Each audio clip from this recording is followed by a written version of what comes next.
విజయ్ ప్రచార సభలో తొక్కిసలాట 38 మంది మృతి 38 మెంబర్స్ చనిపోయారు. మృతుల్లో 16 మంది మహిళలు, 8 మంది చిన్నారులు, మరో 50 మందికి పైగా ఆసుపత్రుల్లో ఉన్నారు. తమిళనాట ఘోర విషాదం. తొక్కిసలాటలో గాయపడి ఆసుపత్రిలో చికిత్స పొందుతున్న బాలుడి వద్ద రోధిస్తున్న బంధువు. ఎంత దారుణం ఇది!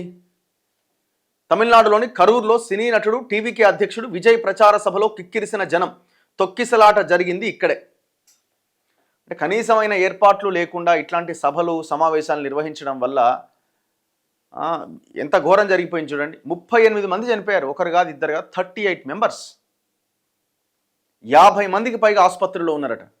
తమిళనాడులోని కరూర్లో సినీ నటుడు టీవీకే అధ్యక్షుడు విజయ్ ప్రచార సభ సందర్భంగా ఘోర విషాద ఘటన సంభవించింది. తొక్కిసలాట చోటు చేసుకుని 8 మంది చిన్నారులు సహా 38 మంది మరణించారు.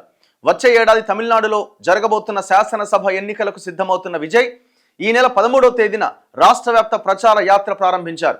శనివారాల్లో మాత్రమే 2 జిల్లాల్లో ప్రచారం చేస్తున్నారు.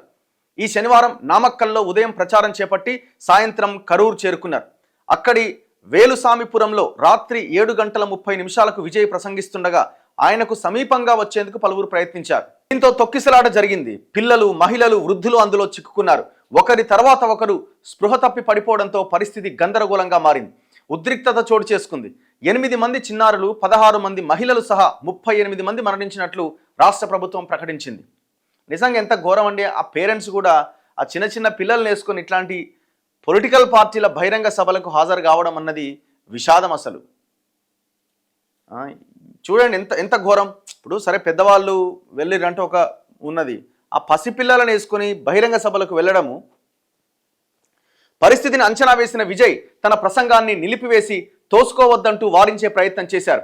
అప్పటికే పరిస్థితి చేయి దాటిపోవడంతో సహాయక చర్యలకు ఆదేశించారు.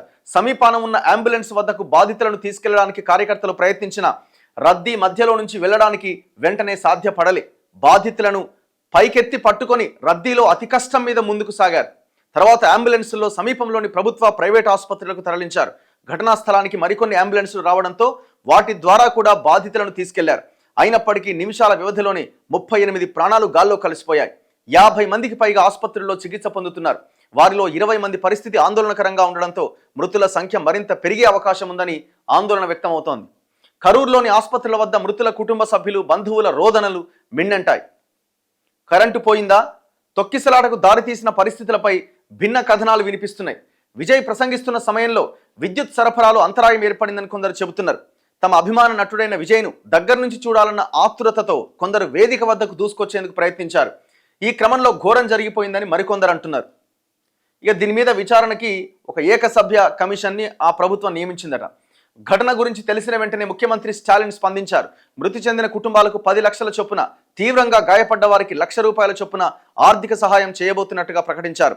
కరూర్ జిల్లా కలెక్టర్తో మాట్లాడి వివరాలు తెలుసుకున్నారు. ఈ ఘటనపై విచారణ జరిపేందుకు Madras high court retired judge justice Aruna Jagadeesan నేతృత్వంలో ఏకసభ్య కమిషన్ ఏర్పాటు చేస్తున్నట్లు ప్రకటించారు. ఘటనపై కేంద్ర మంత్రి కిషన్ రెడ్డి సంతాపం ప్రకటించారు. ఎంత దారుణమైన విషయం చూడండి. దాదాపు అన్ని పేపర్స్లో ఇదే వార్త ఉంది అని పెద్దగా ఫొటోస్ ఏమి వీళ్ళు రాశారు చూడండి. ప్రమాద స్థలం నుంచి ఒక మృతదేహం తరలింపు, ఆసుపత్రిలో ఒక బాలుడి వద్ద రోధిస్తున్న మహిళ. ఈ రకంగా పసిపిల్లలు ఉన్నారు ఇలా.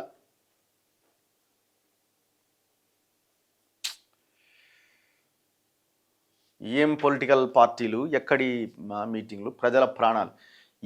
ఈ రాజకీయ పార్టీల వల్ల ప్రజలకు ఒరిగేది ఏమి లేదు.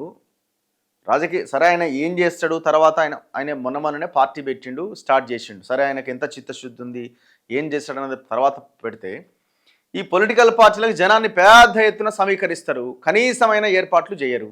ఒకవేళ అక్కడ తొక్కిసలాట జరిగితే పరిస్థితి ఏందన్న ఆలోచనతో కూడా అక్కడ ఏర్పాట్లు చేయాల్సిన అవసరం ఉంది కదా.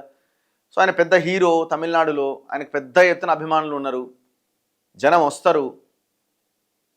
ప్రభుత్వాలకు కూడా మిగతా వాళ్ళకు కూడా ఏముంటుంది, కానీ చూద్దాం ఏమైతే చూద్దాం అన్న యాంగిల్లోనే ఉంటారు కదా.